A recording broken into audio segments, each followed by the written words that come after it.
Bata pa lang ako, talagang namulat na ako. Hi, my name is Ira. I'm only 19 years old. So, nag-start ako mag-business when I was 14 years old. Ngayon, nag-aaral ako, grade 8 student. Naimbitahan ako ng nanay ko, sabi niya, "Nak, baka gusto mo ng negosyo. Pwede ka dito kahit estudyante ka."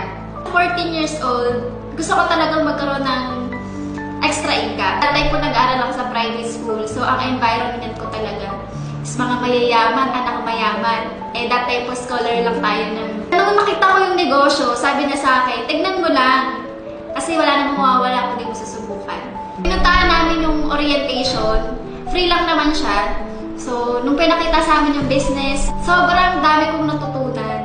And alam mo yun, sobrang namangha ako, sobrang na-amaze ako sa negosyo kasi nakita ko na kahit estudyante ako, pwede ako mag-business. Sabi ko sa nanay ko, "Ma, try natin tong business." Yung nanay ko, ang sama ng tingin sa akin. Kasi may puhunan pala. Gising ako sa katotohanan na wala palang 14,000 yung parents ko. Imagine po, ang background po ng parents ko is negosyante po sila. Meron silang bakery.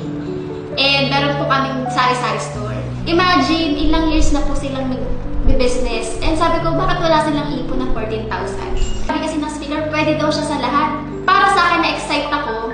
Kaso lang nalungkot ako at the same time. Kasi nga, may puhunan siya. Dami ko pong na-realize nung araw na yun, nung matanda ko ng orientation. Hindi talaga ako nakatulog. As in, sobrang dami kong questions sa utak ko. And tinawagan ko agad yung tita ko. Sabi ko, "Tita, pautang ng 14,000. Una pumasok sa utak ko, mag-white lies na lang, magsinungaling na lang.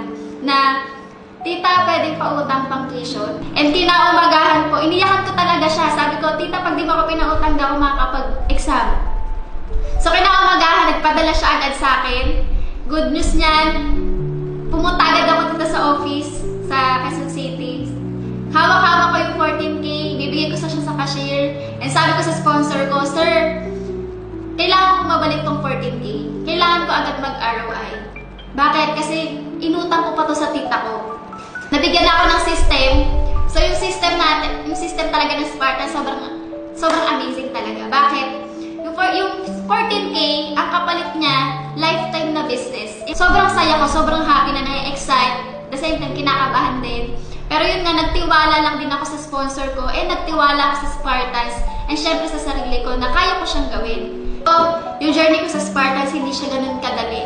Diba? Lahat naman, nag-process naman talaga lahat. Diba? Minsan, pupuyat ka, mapapagod ka. Kasi magsasakripisyo ka talaga ng oras mo, lalo na estudyante ako. Magiging extraordinary ka talaga sa negosyo na yung mga hindi ko nagagawa dati, nagiging posible siya sa negosyo.